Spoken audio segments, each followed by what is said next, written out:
दर्शकों, आप देख रहे हैं अपना country inside news digital platform. मैं सियाराम पुरी मिश्र। में भगवान जगन्नाथ स्वस्थ होकर नगर भ्रमण पर निकले हैं। यह रथ यात्रा का एक महत्वपूर्ण हिस्सा है जिसमें भगवान जगन्नाथ, बलभद्र और सुभद्रा तीनों अपने अपने रथों पर सवार होकर नगर भ्रमण पर करते हैं। आज जगन्नाथपुरी में भगवान जगन्नाथ अपने भाई बलभद्र और बहन सुभद्रा के साथ रथ पर सवार होकर नगर भ्रमण पर निकले हैं। यह रथ यात्रा जिसे नचारी भी कहा जाता है, भगवान जगन्नाथ के स्वस्थ लाभ के बाद आयोजित की जाती है। इस यात्रा में हजारों भक्त शामिल होते हैं और भगवान के रथ को खींचते हैं। जगन्नाथ रथ यात्रा जिसे गुड़ीचा यात्रा भी कहा जाता है, भगवान जगन्नाथ के वार्षिक भ्रमण का उत्सव है। इस दौरान भगवान जगन्नाथ, बलभद्र और सुभद्रा अपने अपने रथों पर सवार होकर गुड़ीचा मंदिर जाते हैं, जिसे मासी घर भी कहा जाता है। यह मंदिर भगवान जगन्नाथ का ग्रीष्मकालीन निवास स्थान माना जाता है। यह रथ यात्रा न केवल एक धार्मिक उत्सव है, बल्कि यह एकता और सामाजिक सद्भाव का भी प्रतीक है। इस यात्रा में सभी धर्मों और जातियों के लोग एक साथ शामिल होते हैं और भगवान जगन्नाथ के दर्शन का लाभ उठाते हैं। लाल गुलाब की सुगंध से महमहाता वातावरण, सामने खड़ा भगवान जगन्नाथ का विशाल रथ, दृष्टि पड़ते श्रद्धालु हाथ जोड़े दौड़ जा रहा। प्रभु के दर्शन को पूरी तरह से भाव विभोर नेत्र सजल होठों से अस्फुट याचना के स्वर, दृष्टि कातर। उधर भगवान भी पूरी तरह भक्तों पर अपना वात्सल्य लुटाते हुए, हर किसी की राह को सुगम बनाते हुए, आंखों में दर्शन की प्यास, मन में दया के वर का विश्वास लिए पहुंचने वाला प्रत्येक भक्त उनकी मनोमोहक छवि का दर्शन पाकर फूले न समा रहा, न उसका मन अघा रहा है। भक्तों के हृदय में वात्सल्य, विश्वास की डोर से बंधे प्रभु उनके हाथों खींचे जा रहे हैं। रथ के साथ हर दिन 5 कदम आगे बढ़ पा रहे हैं। नाथों के नाथ खुले हृदय से सबको दर्शन का दान दे रहे हैं, आशीष लुटा रहे हैं। उनके दरबार में न कोई छोटा है न बड़ा, न अभिजात्य कुलीन, न ही धनहीन। यहाँ सभी एक भाव से भगवान के दरबार में याचक बने खड़े हैं।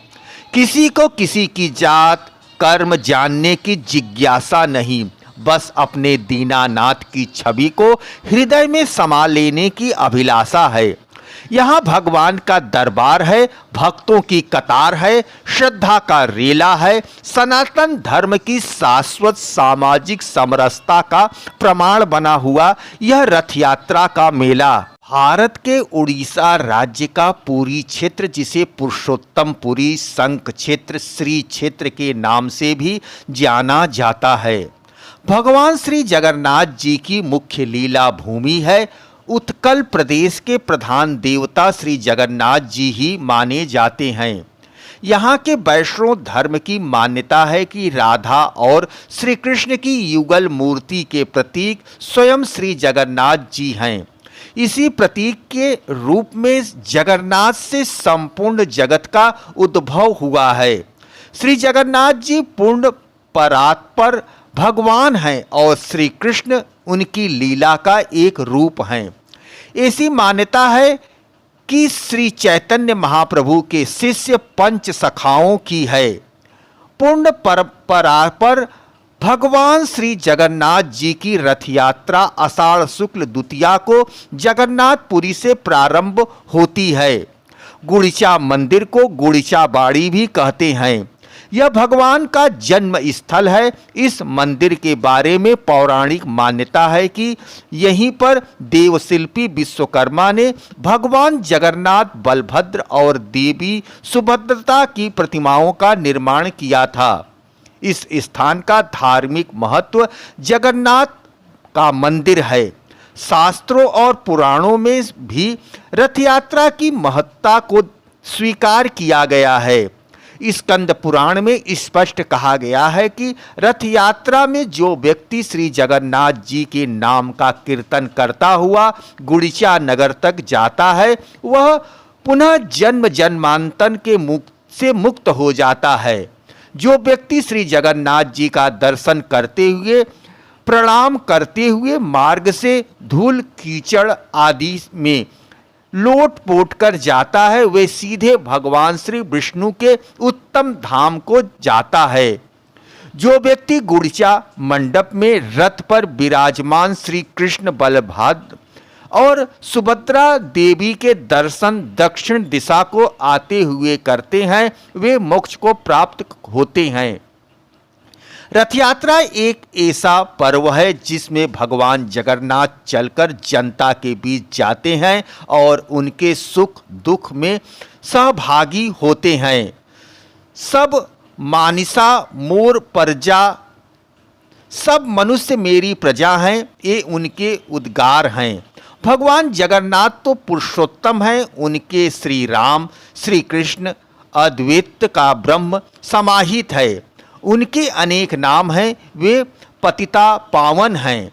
रथ यात्रा में सबसे आगे ताल ध्वज पर श्री बलराम, उनके पीछे पद्म ध्वज पर माता सुभद्रा और चक्र सुदर्शन और अंत में गरुड़ ध्वज पर या नंदी घोष नाम के रथ पर श्री जगन्नाथ जी सबसे पीछे चलते हैं।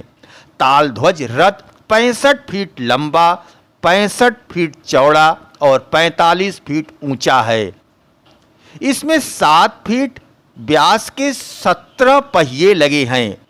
बलभद्र जी का रथ ताल ध्वज और सुभद्रा जी का रथ तो देवतल जगन्नाथ जी के रथ से कुछ छोटे हैं।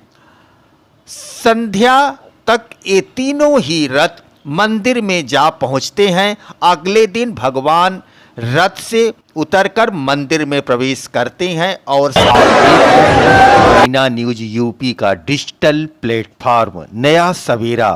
रथ यात्रा एक ऐसा पर्व है जिसमें भगवान जगन्नाथ चलकर जनता के बीच आते हैं और उनके सुख दुख में सहभागी होते हैं।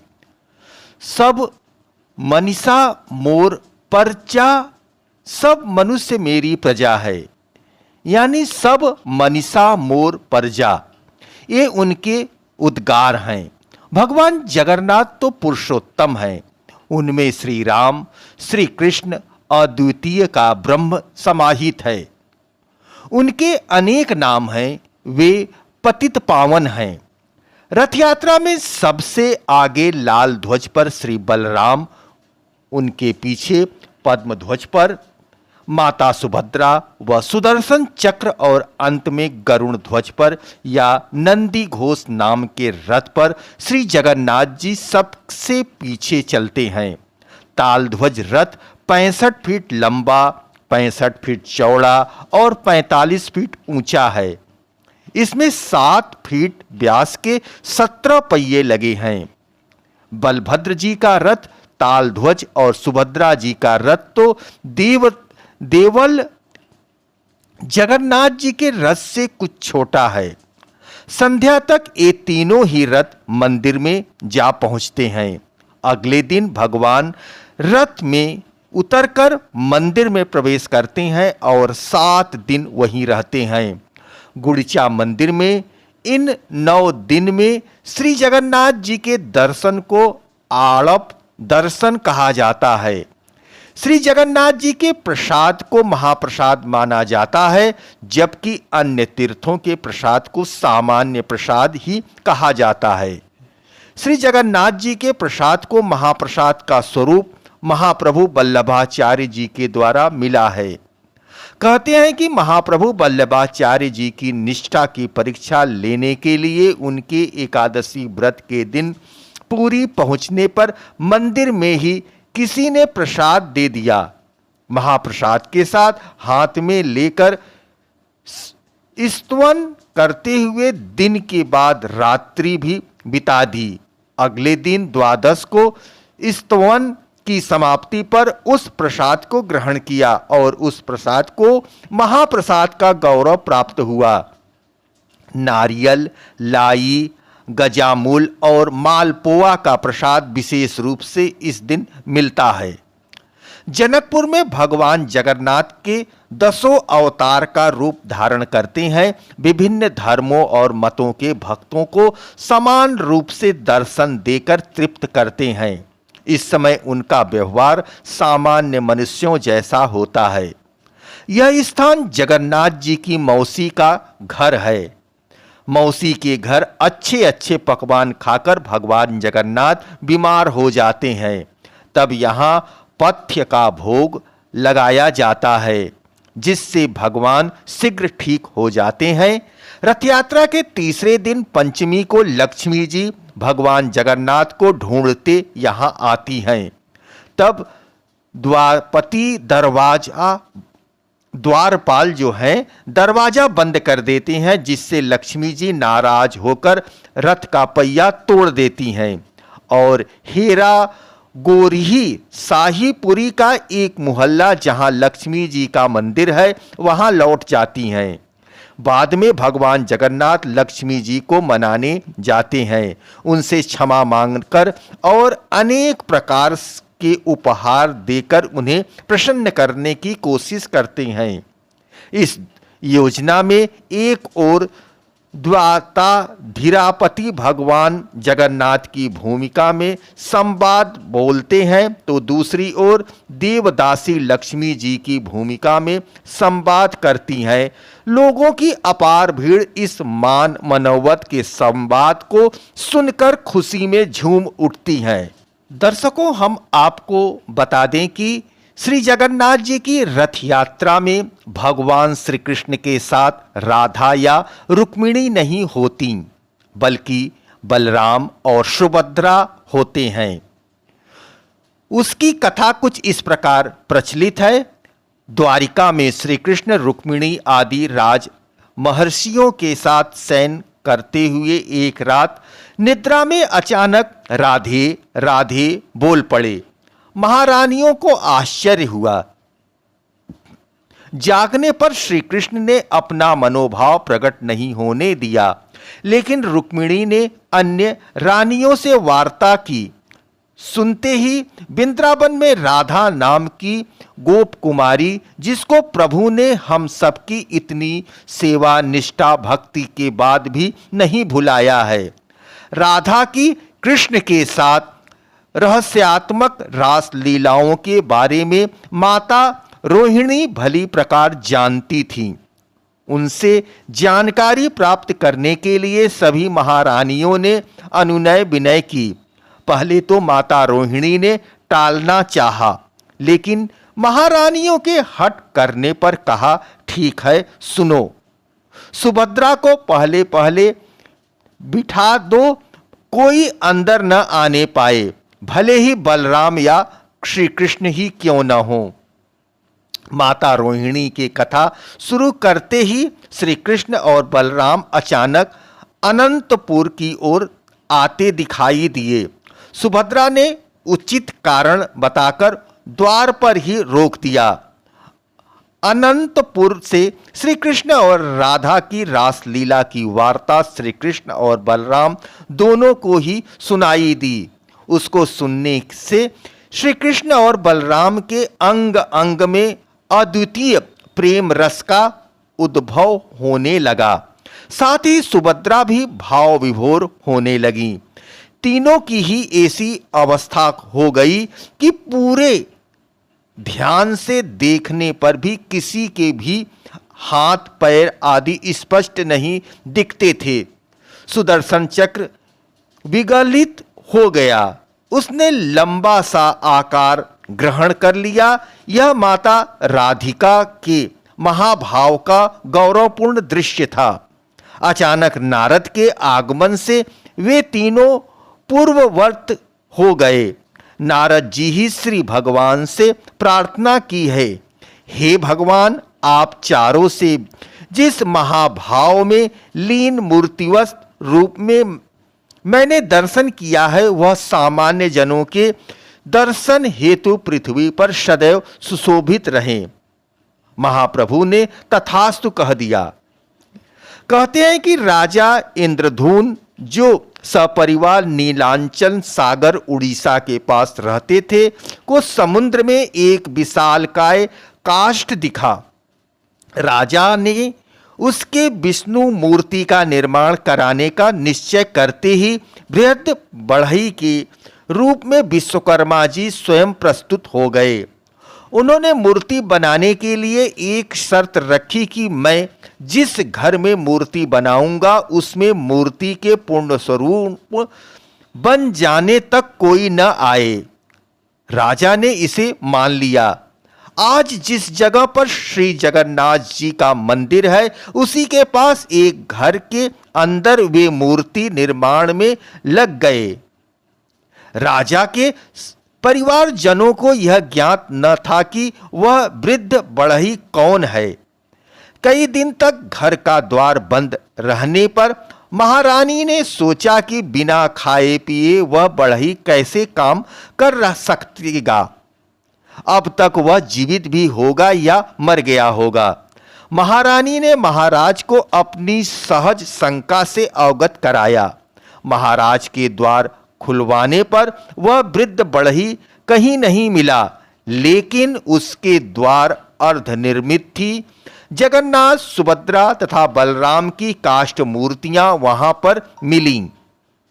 महाराज और महारानी दुखी हो उठे, लेकिन उसी क्षण दोनों ने आकाशवाणी सुनी, व्यर्थ दुख मत करो, हम इसी रूप में रहना चाहते हैं। मूर्तियों को द्रव्य आदि से पवित्र कर स्थापित करवा दो।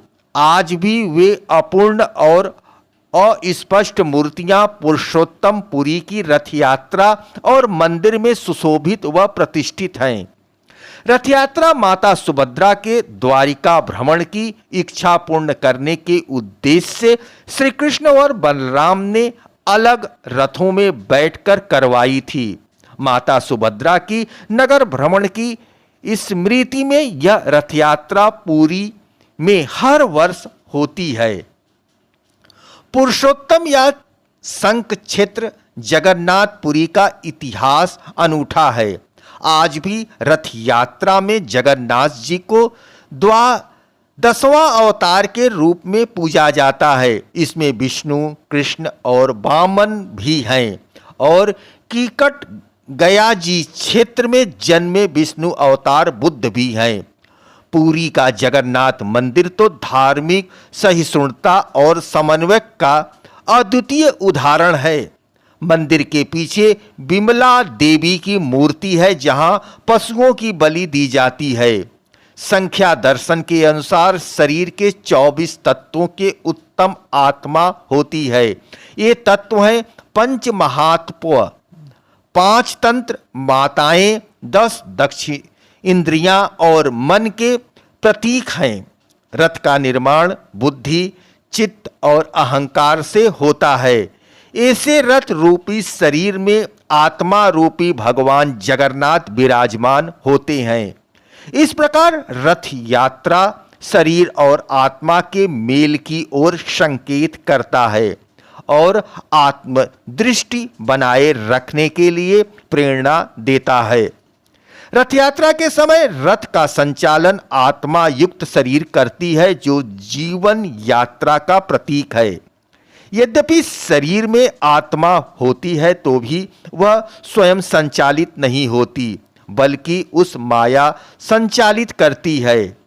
इसी प्रकार भगवान जगन्नाथ के विराजमान होने पर भी रथ स्वयं नहीं चलता, बल्कि उसे खींचने के लिए लोक शक्ति की आवश्यकता होती है। संपूर्ण भारत में वर्ष भर होने वाली प्रमुख पर्वों की ही तरह पुरी का रथ यात्रा का पर्व भी महत्वपूर्ण है। पुरी का प्रधान पर्व होते हुए भी यह रथ यात्रा पर्व पूरे भारतवर्ष में लगभग सभी नगरों में श्रद्धा और प्रेम के साथ मनाया जाता है। जो लोग पुरी की रथ यात्रा में नहीं सम्मिलित हो पाते हैं, वे अपने नगर की रथ यात्रा में अवश्य सम्मिलित होते हैं, परंतु तीर्थ दर्शन फल पुरुषोत्तम क्षेत्र पुरी में ही संभव है। उत्साहपूर्वक श्री जगन्नाथ जी की रथ यात्रा खींचकर लोग अपने आप को धन्य समझते हैं।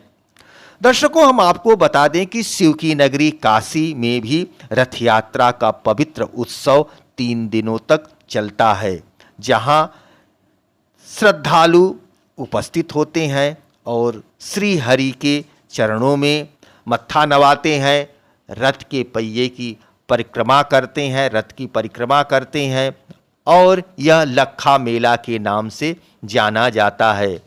पुरी में इस समय रथ यात्रा का मेला चल रहा है, जो उड़ीसा में है, और यहाँ पर लाखों लाख की संख्या में लोग सम्मिलित होते हैं और श्रद्धा विश्वास के साथ प्रभु जगन्नाथ जी से प्रार्थना करते हैं कि परिवार में सुख समृद्धि की बनी रहे और देश दुनिया में सभी लोग स्वस्थ और निरोग रहें। सियाराम मिश्र की ये खास रिपोर्ट आईना न्यूज यूपी के लिए नया सवेरा। मैं सियाराम मिश्र।